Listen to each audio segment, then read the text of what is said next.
Hi and welcome back to Understanding Depression, a space where we explore the complexities of mental health with empathy, knowledge, and openness. Today, we're diving into a topic that's especially relevant in our modern lives, the digital world we live in. More specifically, how social media, smartphones, constant notifications, and our online culture are affecting our mental well-being. In this episode, we'll explore how digital platforms can both contribute to and exacerbate depression, particularly among young people. We'll look at the psychological mechanisms behind it, share relatable real-life stories, and discuss how we can navigate this landscape mindfully and healthily. If you haven't yet, don't forget to like, comment, subscribe, and share this podcast with someone who might need it. Let's begin. The digital revolution has dramatically reshaped how we connect,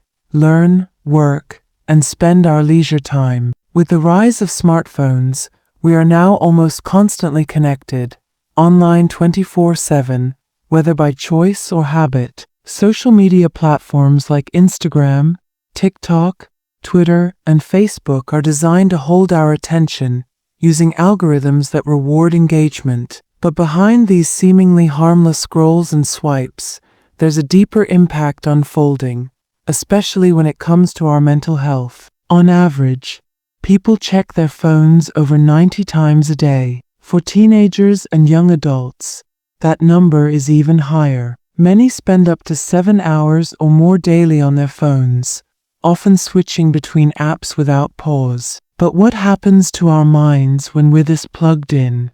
Can so much digital exposure truly affect our emotional balance? Social media isn't just a way to share our lives. It's also a highlight reel, a carefully curated stream of perfect moments, success stories, flawless selfies, and idealized lifestyles. This can create an illusion that others are constantly happier, more successful, and more attractive. When we constantly compare ourselves to what we see online, it can lead to feelings of inadequacy, low self-worth, and hopelessness. These are classic emotional ingredients of depression. Research shows a direct correlation between time spent on social media and symptoms of anxiety and depression, especially in adolescents. One large-scale study from the University of Pennsylvania found that limiting social media use to just 30 minutes a day significantly improved well-being. This doesn't mean social media is inherently bad,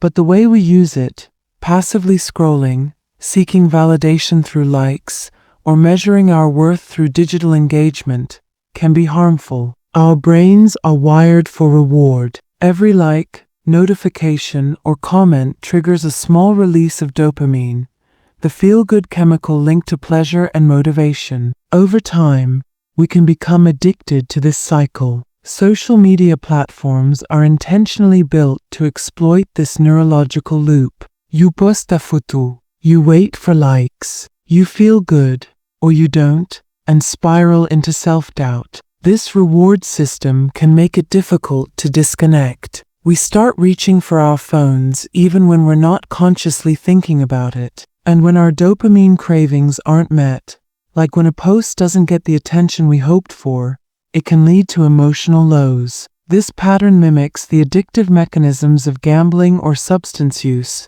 which is why digital addiction is now being seriously considered in mental health circles. Another dark side of the digital world is cyberbullying. Unlike traditional bullying, online harassment can happen anywhere, anytime, and is often anonymous. Teens who experience cyberbullying are at significantly higher risk of developing depression, anxiety, and suicidal thoughts. The permanence of digital harassment, where hurtful comments or humiliating photos can be shared instantly and widely, adds an extra layer of trauma. Even for adults, online shaming and toxic comment sections can deeply affect self-esteem. Cancel culture, harassment, trolling, these aren't just buzzwords. They're real social dynamics that can emotionally devastate people. And because our digital lives are so integrated with our real ones, the effects are not easily left behind when we log off.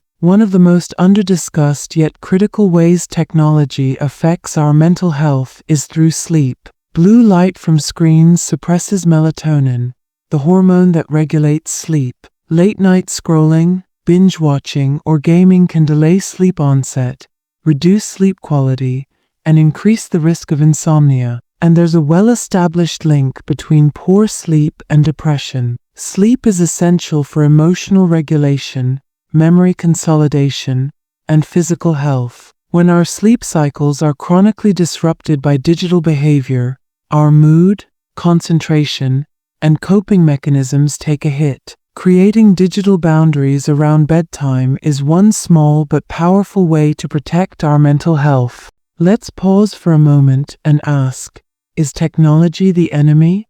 Not necessarily. Technology has brought incredible advancements in access to mental health support. Online therapy, mental health apps, virtual communities, and awareness campaigns are empowering millions. People in remote areas or those who feel ashamed to seek help in person can now get support from their own homes. Communities like Reddit's r/depression or TikTok mental health educators are helping normalize struggles that were once hidden in silence. The key is not to reject technology, but to use it more mindfully. Digital well-being is about conscious usage. It's about setting healthy boundaries, being aware of our emotional responses, and asking ourselves, is this helping me grow, or is it draining me?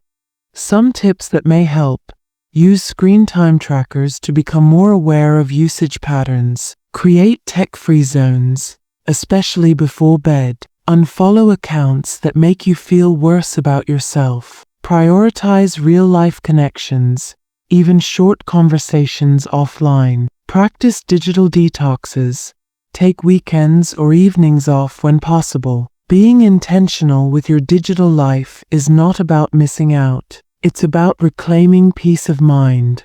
Let's meet a few fictional characters inspired by real stories. Amira, a 16-year-old girl, found herself spiraling into depression as she compared her life to influencers online. She started skipping meals, avoiding friends, and spending hours editing photos just to feel good enough. Only after deleting Instagram for a month did she begin to reconnect with herself. Daniel, a 29-year-old professional, was feeling exhausted but couldn't figure out why. It turned out he was doom scrolling Twitter past midnight almost every day. His therapist helped him create a sleep plan that included powering down screens an hour before bed, and the difference in his mood was night and day. Kai, a university student, used to feel deeply alone with his thoughts. Then he found an online mental health community where others were sharing their struggles honestly. It didn't solve everything,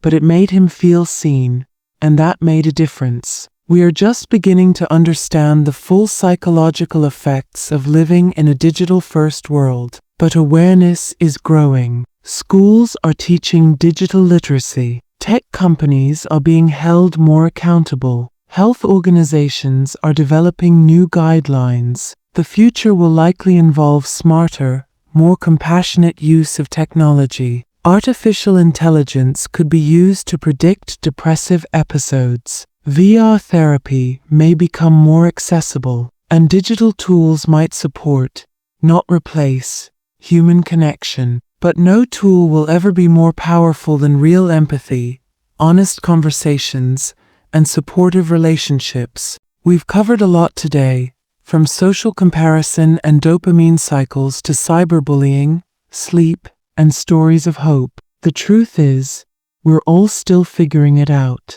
and that's okay. If this episode resonated with you, please consider sharing it with someone else. Let's keep this conversation going. You're not alone. You never were. And remember, if you're struggling, reaching out for help is a sign of strength, not weakness. Thank you for joining me. Until next time, stay mindful, stay kind, and take care of your digital self, just as much as your mental one. Disclaimer: this video is for informational purposes only and should not replace professional mental health advice. If you are struggling with symptoms of depression, we strongly encourage you to consult with a qualified mental health professional.